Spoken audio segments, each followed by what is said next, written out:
Ukrainian President Vladimir Zelensky said on Tuesday that Ukraine was ready to advance a US-backed framework for ending the war with Russia, and discussed disputed points with US President Donald Trump in talks he said should include European allies.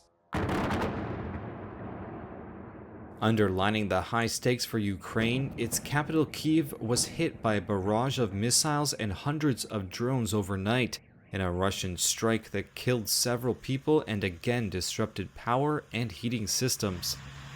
Residents were seen sheltering underground wearing winter jackets, some in tents.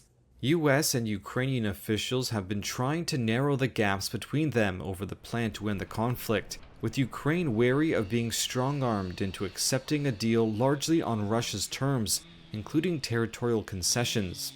Kyiv's message hinted that an intense diplomatic push by the Trump administration could be making progress. So I think we're getting very close to a deal. We'll find out. But any optimism could be short-lived, especially as Russia stressed it would not let any deal stray too far from its own objectives. Russian Foreign Minister Sergei Lavrov said an amended peace plan must reflect the, quote, spirit and letter of an understanding reached between Putin and Trump at their Alaska summit in August. White House Press Secretary Caroline Leavitt said on X that the U.S. had made tremendous progress towards a deal over the past week, adding that there are, quote, a few delicate but not insurmountable details that remain. French President Emmanuel Macron, in a call with a group of countries supporting Ukraine, known as the Coalition of the Willing, said talks were at a critical juncture. The absolute condition for a good peace is a set of very robust security guarantees, and not paper guarantees. The 28-point peace plan that emerged last week caught many in the US government, Kyiv, and Europe alike off guard.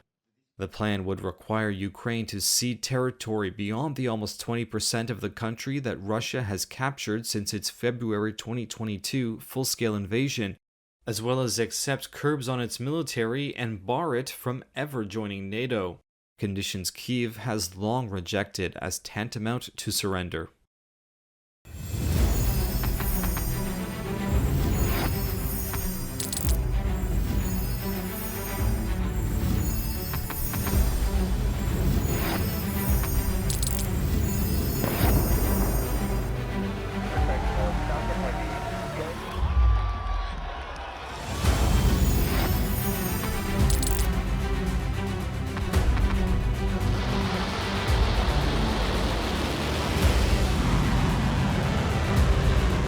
Been fighting so long and so hard that they don't know what the they're doing.